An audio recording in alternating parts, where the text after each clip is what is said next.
Hello বন্ধুরা, আমি কৌশিক এবং আমার কলিগ অমর। আমরা বেরিয়ে পড়েছি দীঘার উদ্দেশ্যে। আর ট্রেন ধরবো, আমরা স্টেশনে অলরেডি। দেখতে থাকুন, ট্রেন আসছে, দেখতে পাচ্ছ লাইট জ্বলছে, ট্রেনের দূর থেকে আসছে।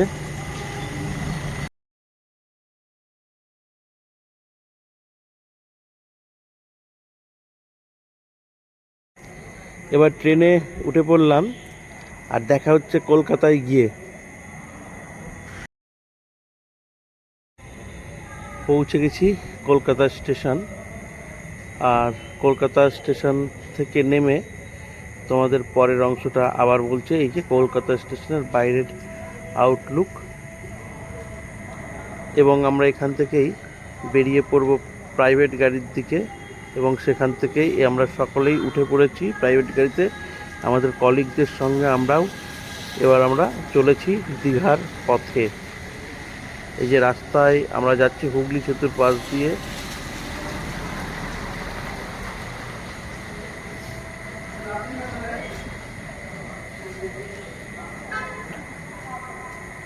আমরা একসঙ্গে সকলে মিলে ছুটে চলেছি দীঘার উদ্দেশ্যে। এখন আমরা কোলাঘাটে একটু ব্রেকফাস্টের উদ্দেশ্যে আমরা রয়েছি শেরি পাঞ্জাবের উল্টো দিকে শ্যামাশ্রী হোটেলে। আমরা এখনকার মতো ব্রেকফাস্ট সেরে নেব।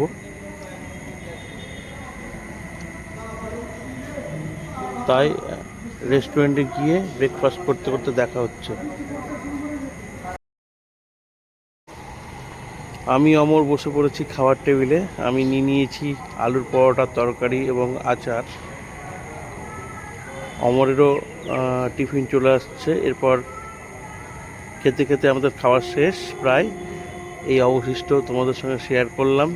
ডিম ছিল, আলুর পরোটা, তরকারি, আচার, এবং খাওয়া শেষেই আমরা রাস্তার দিকে বেরিয়ে পড়েছি, আবার গাড়ি ধরবো। আমরা দেখো ঠিক শেরি পাঞ্জাবের উল্টো দিকে ধাবা।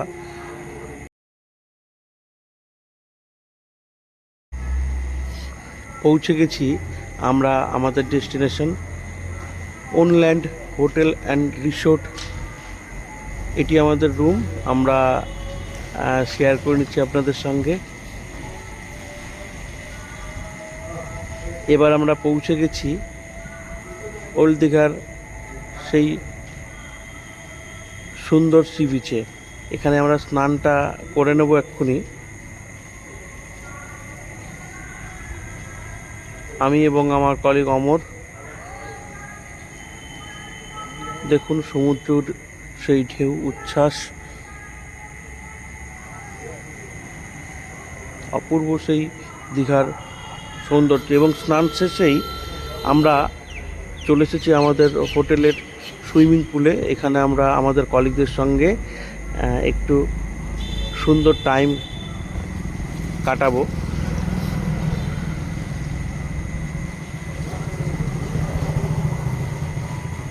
দেখতেই পাচ্ছ কি সুন্দর টাইম আমরা সুইমিং পুলে সকলে মিলে কাটালাম। আমার সমস্ত অফিস কলিগ এই মুহূর্তে সুইমিং পুলে রয়েছে।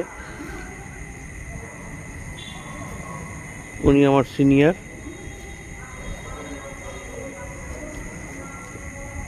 চুলটা ঠিক করে নিলেন, এবং সকলেই সুইমিং পুলে স্নান সেরে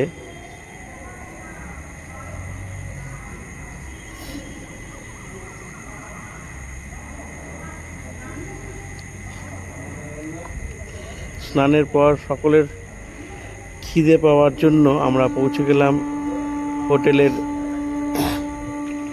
খাওয়ার জায়গায়, এবং আমরা খাওয়া স্টার্ট করেছি। আমাদের সুন্দর ভাবে খাওয়ার থালি পরিবেশন করেছে হোটেলের স্টাফরা।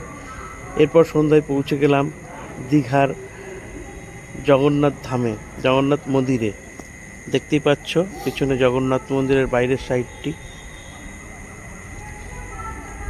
অপূর্বভাবে তৈরি করা হয়েছে দীঘার জগন্নাথ দেবের মন্দির। যতটা পেরেছি তোমাদের দেখানোর চেষ্টা করেছি আমাদের মোবাইলের ক্যামেরা থেকে। আবারও পৌঁছে গেলাম পরের দিন দীঘার সুন্দর সমুদ্র সৈকতে।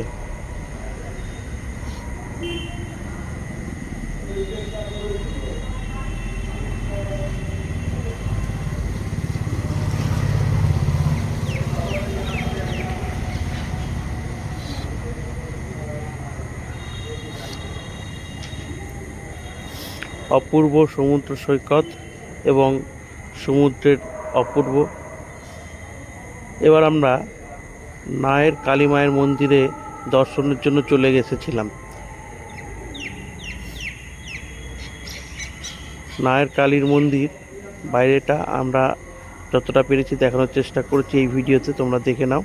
মন্দিরটা এইরকম সুন্দর দেখতে এবং দেশ বিদেশ সমস্ত জায়গা থেকেই এখানে পর্যটকরা ভিড় করে থাকেন। মায়ের মূর্তি তোমাদের সঙ্গে শেয়ার করার চেষ্টা করেছি। এই সময় মায়ের পুজো হচ্ছিল। এরপরই আমরা পৌঁছে গেলাম মোহনা মাছ বাজার এবং মোহনা সমুদ্র সৈকতে। সুন্দর মাছের দৃশ্য আমরা তুলে ধরার চেষ্টা করেছি এই ভিডিওর মাধ্যমে। ইলিশ, পমফ্রেট এবং আরও কত কী মাছ এবং কাঁকড়া এখানে দেখা যাচ্ছিল। চিংড়ি, কাঁকড়া, ইলিশ, পমফ্রেট, আরও বিভিন্ন ধরনের মাছ।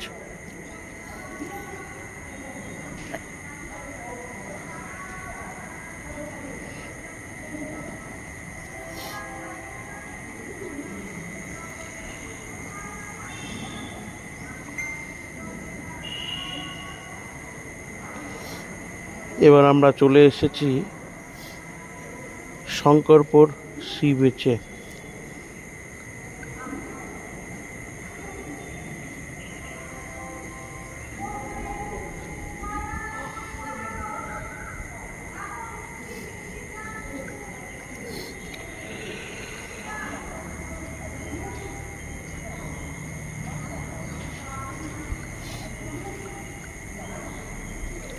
শঙ্করপুর সি বিচটি খুব সুন্দরভাবে সাজানো গুছানো। এখানে পরিবার নিয়ে তোমরা আসতে পারো। বাচ্চাদের খেলারও বিভিন্ন সামগ্রী রয়েছে বিচের ধারে।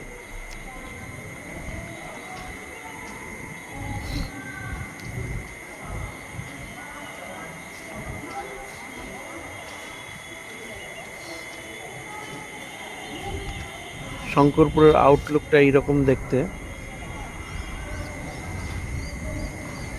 এখানে তোমরা ছবি টবি তুলতে পারো। সমুদ্রের অপূর্ব ঢেউ যা সমুদ্রের ধারে আছড়ে পড়ছে।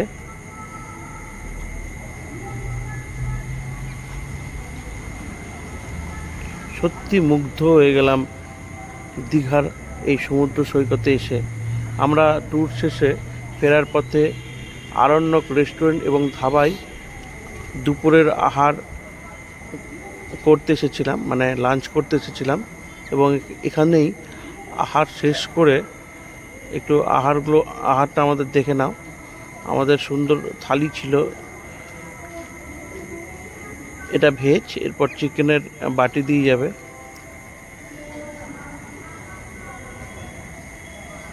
শুক্তো, ডাল, একটা মিক্স পনির, ঝুরি ঝুরি ভাজা, পেঁয়াজ, পাঁপড় ভাজা, আমের টক। এটি ছিল আমাদের দুপুরের লাঞ্চের পর চলে এসেছি আবার সমুদ্র সৈকতে।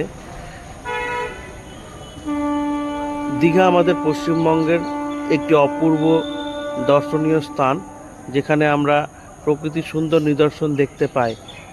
তোমরাও চলে এসো এই দীঘার অপূর্ব সমুদ্র সৈকত উপভোগ করতে। তো আর বেশি কিছু বলবো না। যদি আমাদের ব্লগটি ভালো লাগে অবশ্যই আপনারা একটু শেয়ার করে দেবেন এবং অবশ্যই আমাদের চ্যানেলটিকে সাবস্ক্রাইব করে দেবেন। যদি আমাদের ভিডিওগুলো ভালো লাগে একটু লাইক দেবেন।